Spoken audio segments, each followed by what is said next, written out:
قرآن كريم في كتاب مكنون لا يمسه إلا المطهرون تنزيل من رب العالمين أفبهذا الحديث أنتم مدهنون. Ada amalan yang saat dikerjakan bukan sekedar hanya meningkatkan iman, tapi pertama akan memberikan jaminan dari Allah langsung bahwa hidup orang ini selama di dunia akan dijamin kemudahan oleh Allah Subhanahu wa taala. Di alam kubur akan dipelihara jasadnya utuh sampai menghadap kepada Allah. Dan di hari kiamat ketika dihisab langsung diberikan mahkota sebagai penghargaan dalam kepalanya. Diberikan gelang-gelang emas di tangannya, dipakaikan jubah di badannya.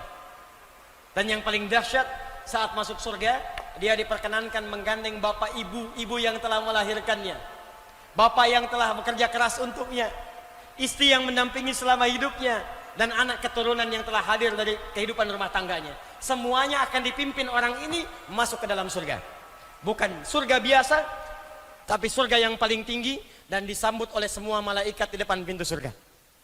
Amalan ini adalah amalan mencintai Al-Quran. Amalan mencintai Al-Quran. Jadi ketika kita mendekat dengan Al-Quran, langsung disebutkan oleh Nabi SAW dalam hadis riwayat Al-Bukhari dari Abu Abdurrahman As-Sulami, dari Utsman bin Affan radhiyallahu taala anhu, termasuk Ali bin Abi Thalib karamahullahu wajha, anin Nabi sallallahu alaihi wasallam qala, perhatikan kalimatnya, khairukum man ta'allamal Qur'ana wa 'allamah. Jika ada amalan-amalan bisa dikerjakan selama hidup, maka yang terbaik yang bisa membuat Anda lebih baik dalam hidup adalah amalan belajar tentang Al-Quran. Satu, ada amalan mencintai Al-Quran dengan memperbanyak bacaan Al-Quran. Disebut dengan qiraah. Satu, amalannya qiraat Al-Quran. Qiraah. Dari sekarang ayo, buat amalan ini, susun. Alhamdulillah kemarin-kemarin ada gerakan one day one juz.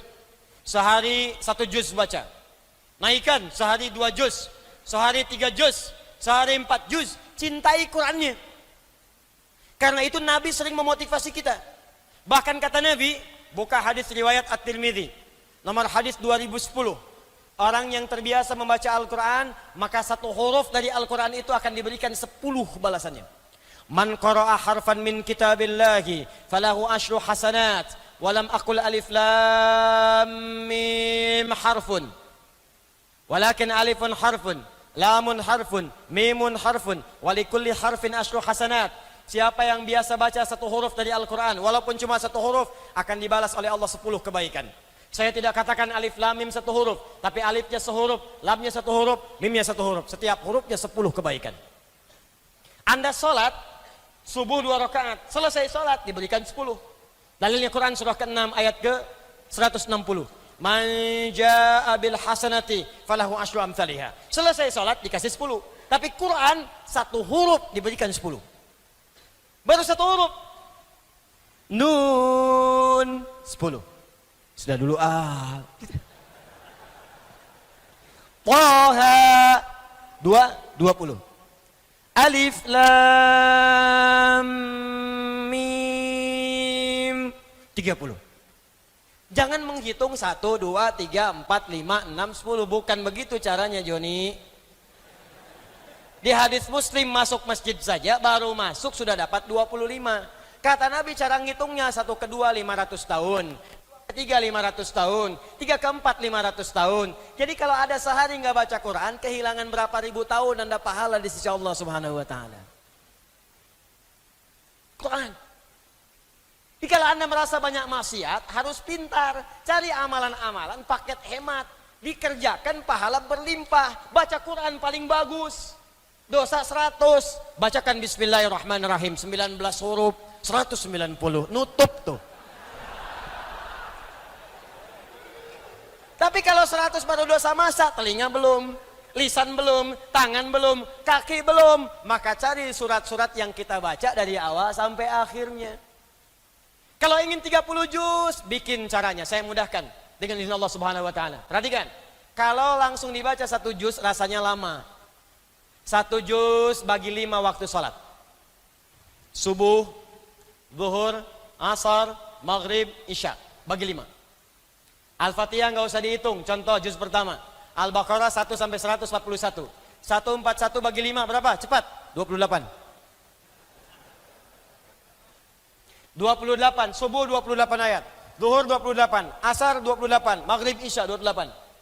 Ustaz banyak lama saya harus berangkat kantor. Pendekin lagi, bagi 2, sebelum subuh 14, setelah subuh 14. Sebelum zuhur 14, setelah subuh, setelah zuhur 14. Terus 14, 14, 14, 14, 14, 14.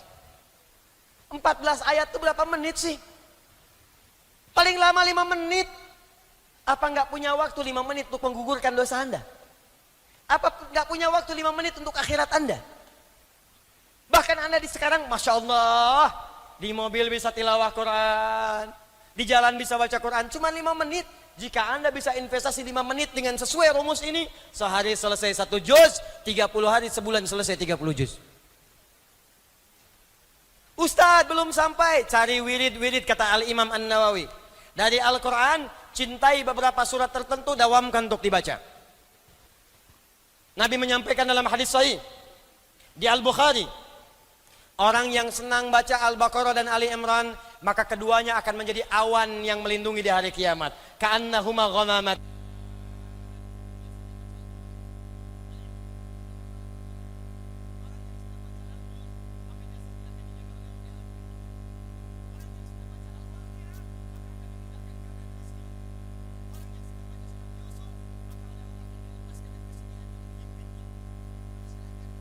Semua surah dalam Al-Quran punya keutamaan.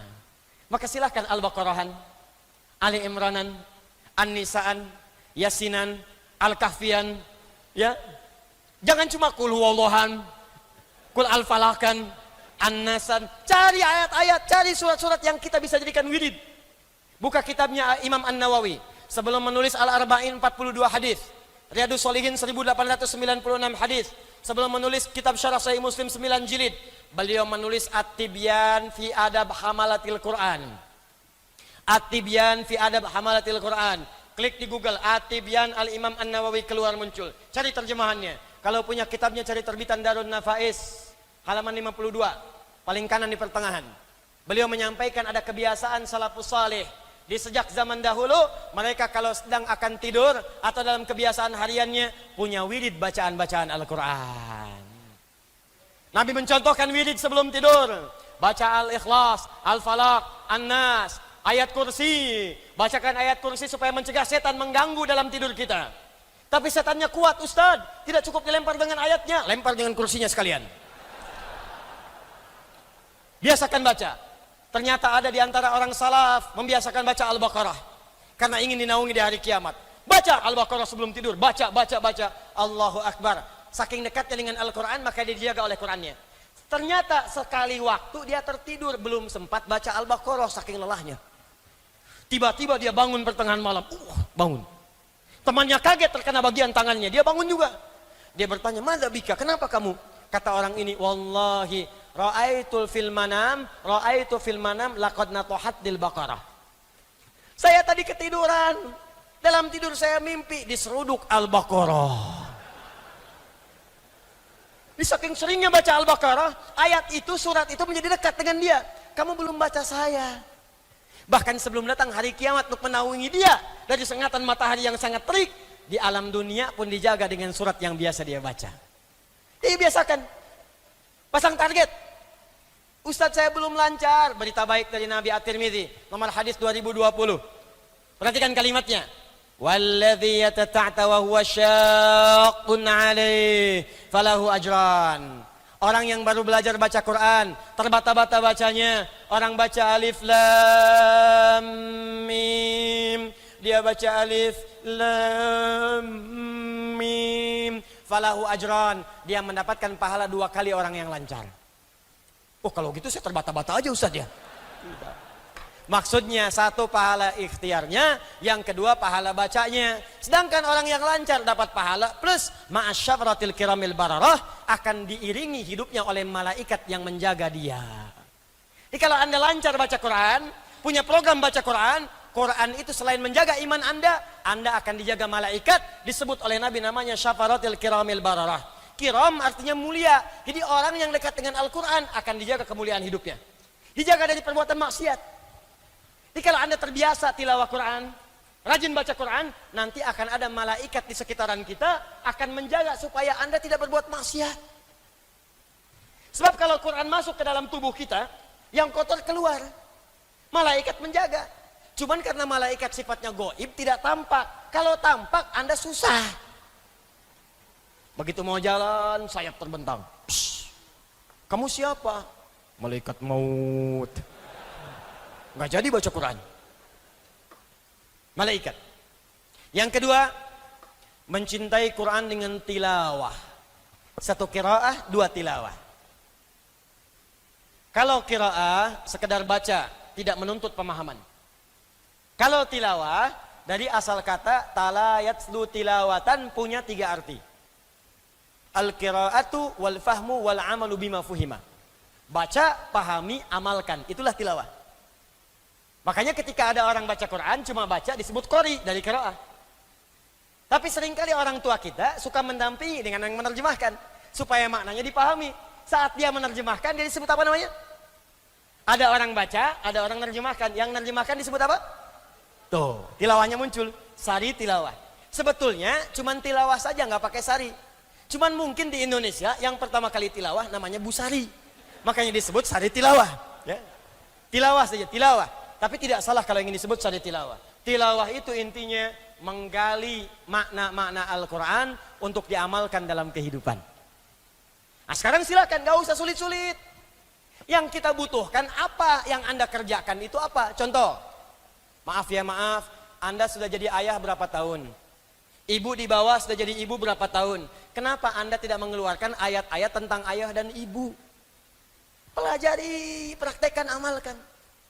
Maka disitulah muncul samara, sakinah, mawadah, rahmah. Kapan samara itu muncul? Kalau Anda dekat dengan Allah. Karena itu keluarkan bimbingan dari Allah dalam Al-Quran. Dibawa ke rumah tangga.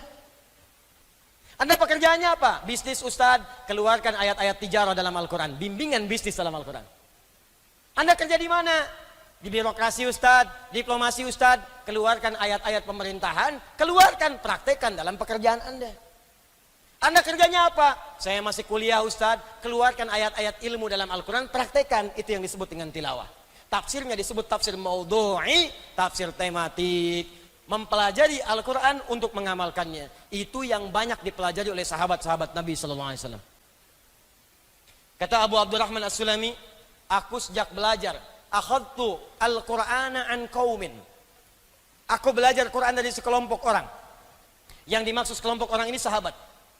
Yang aku perhatikan mereka, kata Abu Abdurrahman As-Sulami, setiap mereka belajar 5-10 ayat, paling banyak 10 ayat, maka mereka tidak akan melanjutkan pada ayat setelahnya sebelum mengamalkannya. Baca, amalkan, baca, amalkan, baca, amalkan. Bahkan Amr bin As mengatakan, aku khawatir saat ini banyak orang yang belajar Al-Quran, sedikit hafalan tapi banyak mengamalkan. Tapi aku khawatir nanti di masa depan ada orang hafal Al-Quran semudah meminum air, kasyurbil ma', tapi sedikit dalam mengamalkannya. Dikata Amr bin As, aku khawatir nanti ada masa berlomba-lomba menghafal Quran, hafal, baca banyak, hatam, tapi mengamalkannya sedikit. Bahkan ada yang tidak mengamalkan, hafal Quran tapi zalim. Rabbin fa'ana bima alamtana Rabbi alimna alladhi yanfa'una nabi ta'allumi wa tawassalna bi ta'limi antarzuqanal wasi'a wa antarzuqanal amanah